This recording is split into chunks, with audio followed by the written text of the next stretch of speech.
You know, honestly, that UAP hearing from a couple of months back, it's still f***ing with me. So, we're always thinking about if they'll show up. What if we're asking the wrong question? What if the real question is, what's the smartest way for them to win? What's the most efficient way to just end us? No fuss, no muss, just done. Because if they're smart enough to get here, they're smart enough to have a plan that doesn't involve a messy, stupid war. What's that plan look like? My guest today is Dr. Meera Orion. She's a strategic analyst, a futurist, and she spent a lot of time thinking about what she calls xenostrategy, basically the game theory of an interstellar conflict. Meera, welcome to the show. Thanks for having me. And you're right. The first thing everyone needs to understand is that 99% of what we see in Hollywood is, well, it's idiotic. It's profoundly, catastrophically inefficient. Inefficient. That's the word you used. That's what the whole analysis you sent me was about. When I think inefficient, I think, I don't know, bad gas mileage.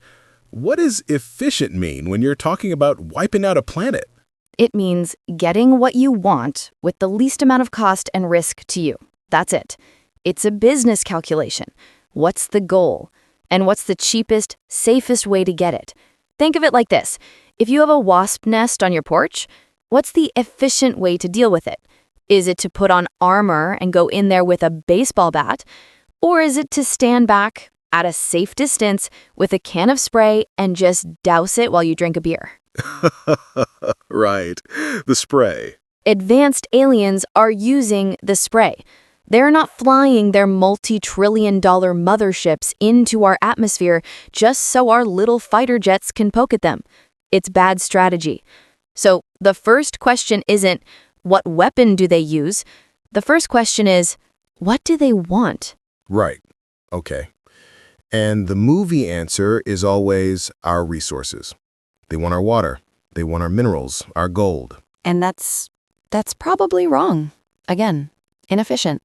Why would you come all the way here, deep inside a gravity well, to fight a bunch of angry nuclear-armed monkeys for water? The outer solar system is full of ice, comets, moons like Europa. It's just floating there. Same with minerals. The asteroid belt is the single greatest concentration of accessible metals in the system. It's like driving from Los Angeles to New York just to get a cup of sand, when your entire backyard is literally a beach. So why come here at all? What's the one thing we have that they can't get out in deep space? Us. Well, not us specifically, but this. The biosphere. This incredibly complex, self-replicating, 4-billion-year-old engine of life. This is rare. This might be the prize. They might want the real estate, a turnkey, habitable planet, and we're just the squatters. Or, and this is the dark one, what if they're just, cosmic jerks? What if they're like the Gravemind thing you mentioned in that paper, just wiping us out because they can? Or because of some religious ideology? That's absolutely on the table. An ideological motive. Or maybe they just see us as future competition. A pest control issue. The point is, the goal determines the strategy. And their level of power determines the tools they have. Let's talk about that. The power level. I've heard about this. The Kardashev scale. Right. It's a simple way to think about it. A Type 1 civilization can harness all the energy on its planet. We're not even there yet. A Type 2 can harness all the energy of its star.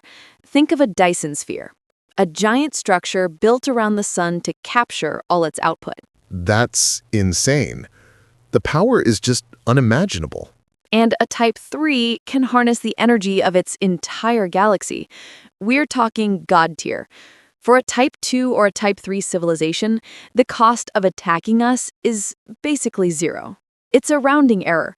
For them, efficiency isn't about saving energy. It's about time and not getting their hands dirty. Okay, so let's take that.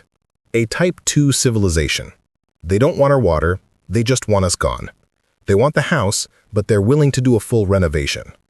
What's the WASP spray for that? This is Category 1, the kinetic or energy attack. Brute force, but done smart. You've probably heard this one, rods from God. Yeah, tungsten rods dropped from orbit. Hits like a nuke, but no fallout. Now scale that up, way up. Forget tungsten rods. Let's talk about a relativistic kill vehicle, an RKV. You take a big, dumb object, maybe the size of a shipping container, maybe a telephone pole, and you accelerate it to, say, 99% the speed of light. Jesus. At that speed, physics gets weird. That object now has the kinetic energy of, well, it doesn't matter. It's planet killer level. You fire one of those at Earth, there is no defense. You cannot stop it. You probably can't even see it until the microsecond it hits. The impact would be catastrophic. It would liquefy the crust, boil the oceans. It's lights out. Game over. So it's just over. One shot. One shot. And they fire it from light years away. They might not even be in the solar system. Or, if they're lazy, they don't even use their own bullets. They just play cosmic pool. They find a nice big asteroid out in the Kuiper Belt, strap an engine to it, and give it a little nudge, pointing it at us. It might take 50 or 100 years to get here. They don't care. They'll wait. They just show up a century later to a nicely sterilized planet. That's terrifying. The cold calculation of it. No big War of the Worlds fight, just math. But again, that's messy. That's the nuke option. You destroy the very thing you might have come here for, the biosphere. If you want the house, you don't burn it to the ground. So this method is only efficient if the goal is pure, simple, 100% extermination. If the goal is colonization, you need a different tool. Okay, so they want the house. They want this beautiful blue-green planet, just without the annoying hairless apes running around, driving their cars and shooting at each other. Exactly. This is Category 2, the biological or nanotech attack. This is where it gets subtle and really scary. Forget War of the Worlds where they die from a common cold. That's absurd. If they can travel between stars, they understand biology. They do it on purpose. A space plague. A bespoke plague, a precision-engineered virus. They'd spend a few years or decades just listening, scooping up our DNA from our podcasts, from probes, whatever. They'd find a gene that is uniquely human, and they'd design a pathogen that targets it. 100% infectious, 100% lethal. They'd release it in the water supply of a few major airport hubs. By the time we figure out what's happening, it's everywhere. So it's just the movie Contagion, but on steroids. But even that is messy. Dead bodies, panic, societal collapse. What if you're smarter? You don't design it to be 100% lethal. You design it to be 100% sterilizing. Whoa. Right? It just switches off our ability to reproduce. It spreads like a cold. Everyone feels sick for a weekend. And then that's it. No more babies. Ever. So they just wait. They just wait. One generation. 80 years. We all just get old. Society gracefully fades away. We maintain the roads, the power plants, because what else is there to do? We become the planet's caretakers. And then, when the last human dies of old age in a perfectly maintained, empty city, they just land. No war, no shots fired. The infrastructure is perfect. The animals are fine. The planet is pristine. That is the turnkey planet solution. That is efficient. My God, that's the most chilling thing I've ever heard. It's so passive. What about nanotech? The gray goo scenario. Yeah, I've heard about that. Tiny robots smaller than a cell that just eat everything and make copies of themselves. That's the other side of the Category 2 coin. And the gray goo idea, where they just turn the whole planet into a bubbling mass of nanobots, is actually inefficient, for the same reason the RKV is. You destroy the prize. Why would you do that? No, the smart version is selective goo. What does that mean? It means they program the nanobots to only eat one specific thing. They release a cloud of them into the atmosphere, and these bots are programmed to seek out and deconstruct, say, human nervous tissue. They ignore bone, ignore muscle, ignore everything else. They just eat our brains. Or, less grotesquely, they're programmed to eat silicon, every computer chip on the planet, instantly. Man, it just gets darker and darker. This is way beyond spaceships and lasers. Because spaceships and lasers are dumb. They're expensive. They're risky. Why would you fight a war if you can win before the enemy even knows you're there? Which brings me to Category 3. And honestly, if I were a betting woman, this is the one. This is the most efficient, the most likely, and the one we are most vulnerable to. Which is what? The infrastructure and information attack. Why send a thing at all? A rock, a virus, a robot? That's still stuff. Why not just send a signal? The grid. You're talking about the grid. The grid, the internet, the banks, the satellites. We have built this towering, incredibly complex digital house of cards, and every single part of it is connected. An advanced civilization wouldn't send a fleet. They'd send an email, a hyper-advanced computer virus, a logic bomb, something we couldn't possibly detect. They hit send, and simultaneously, the power grid goes down. The water treatment plants stop. The financial markets, poof, gone. The satellites fall out of the sky. The logistics networks that get food to your grocery store, stop. Total societal collapse. In 3 days? A week? How long does a modern city last without power or water? We'd do the job for them. We'd starve, we'd panic, we'd eat each other. They wouldn't have to fire a single shot. They'd just park their ship out by Jupiter and watch the whole thing burn on a high-def screen, eating whatever aliens eat for popcorn. But we're resilient. People would survive. We'd group up. We'd start farming again, hunting. We'd fight back. Eventually. Would we? You're assuming we'd group up. This is where the other part of Category 3 comes in. It's not just a cyber attack.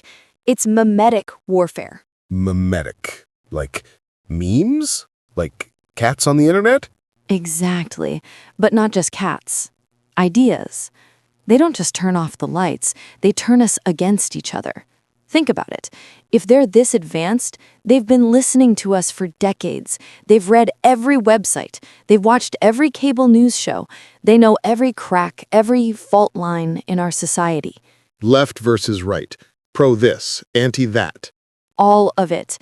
They don't just feed the algorithm, they become the algorithm. They'd spin up thousands of hyper-realistic deepfakes of world leaders declaring war or admitting to child sacrifice rings or whatever. They'd use their technology to prove that the other side, your neighbors, are the real enemy. They would find every conspiracy theory and make it true. They'd show us proof that the earth is flat, or that one political party is literally demonic, or that a certain race is a secret alien hybrid. They'd fuel the chaos.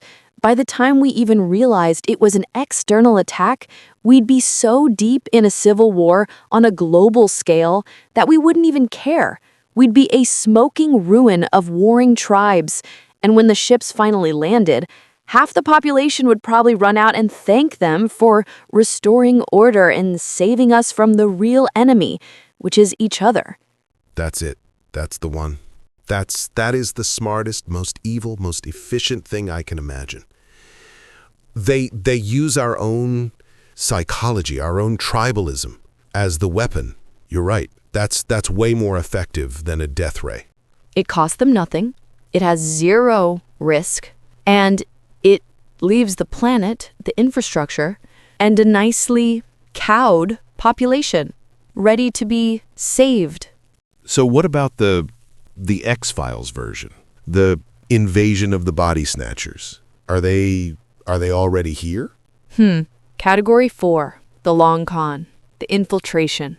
This is for an alien civilization that thinks in centuries or millennia.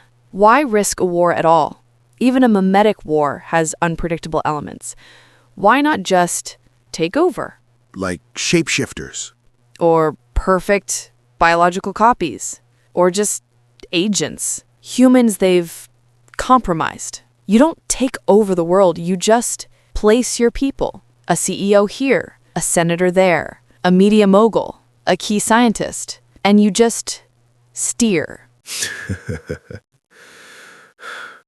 People are going to be in the comments saying you're talking about lizard people. You know that.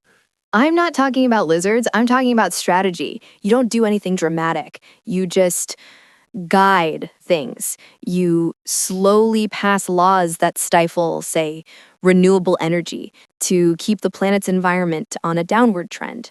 Or you pass laws that centralize food production, making it more fragile. You promote social media trends that make people more isolated, more angry, more narcissistic. You just weaken the organism. You boil the frog. You boil the frog over 200 years. It's the ultimate soft power conquest. By the time you invade, there's no invasion. You just call a meeting. You've owned the planet for a century. Nobody even knew.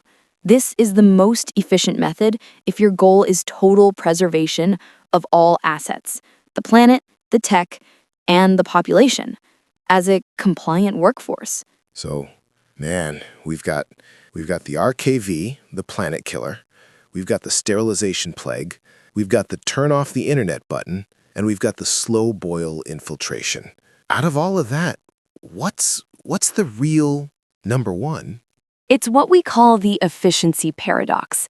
The more powerful you are, say, a Type 3 galaxy-spanning civilization, the less likely you are to use that power destructively.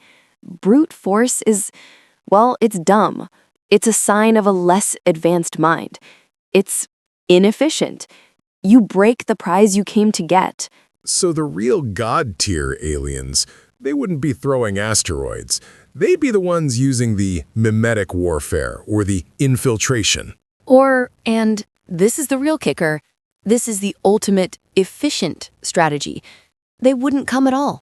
What? If you're a Type 3 civilization, you can probably build your own planets. You can create life. You can simulate universes in a computer. Why? Why would you bother with this messy, chaotic little mutt ball with all its screaming, emotional, fragile inhabitants?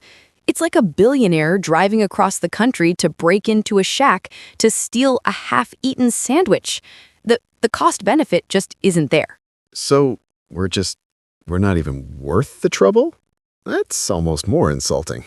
It's just calculation. The most efficient attack might be no attack, to just ignore us, or maybe put up a do not disturb sign, a little fence around the solar system. Warning, angry monkeys inside do not feed.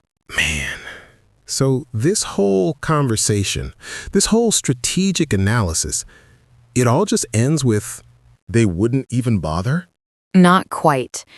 It ends with a much more personal conclusion.